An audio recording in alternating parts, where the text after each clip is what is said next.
Hello there, pet lovers. It's Colleen from Pet Nanny Coach, and today we are going to talk about what to do when a sitter on your team provides service for one of your clients without you knowing or like behind your back.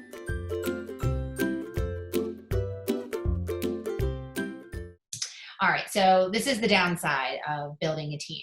And I'm not going to tell you that it is not going to happen. It's more of when it will happen.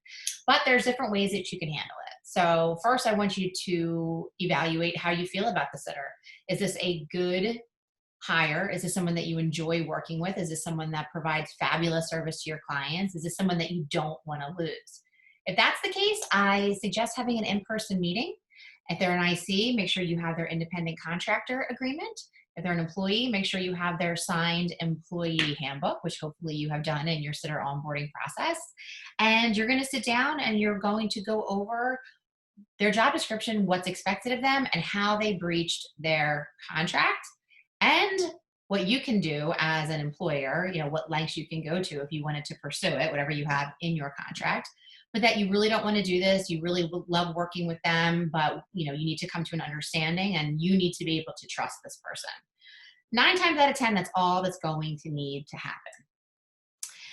If the person is someone that you don't trust and you don't want to work with, I again suggest having a meeting. You can do it via Zoom or in person. It may actually be difficult to get them in person because at this point they know they're busted, but you could do it via Zoom. And again, let them know this was our contract. This is the part that you breached, and this is what I am going to do because of it. And at that point, you can decide whether you want to take legal action or not. But again, it's being very forthright. I wouldn't go to the client. You might want to let the client know, like, listen, this is how my business works. It is against our company policy for clients to subcontract to sitters. You could say it in a really nice way. They know that, by the way. And then that's another thing. You need to decide if this client, is this an ideal client? Is this someone that you want to continue working with? It's all about, decisions that you need to make about the people that they are. I personally would not like to work with that client again, but I have 2,000 clients. I have more than I need, so it would be very easy for me to say that. If this is a client that you normally liked, maybe you were out of town, maybe there was a reason, an extenuating circumstance that they contacted the sitter, outside of the company, outside of you. Maybe then you'll have a different decision.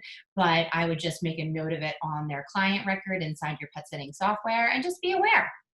But again, making sure that you are communicating the expectations with the sitter of what's expected of them, what they signed, and what lengths you legally can go to if you decided. And the client, kindly remind them about your policies and leave it at that.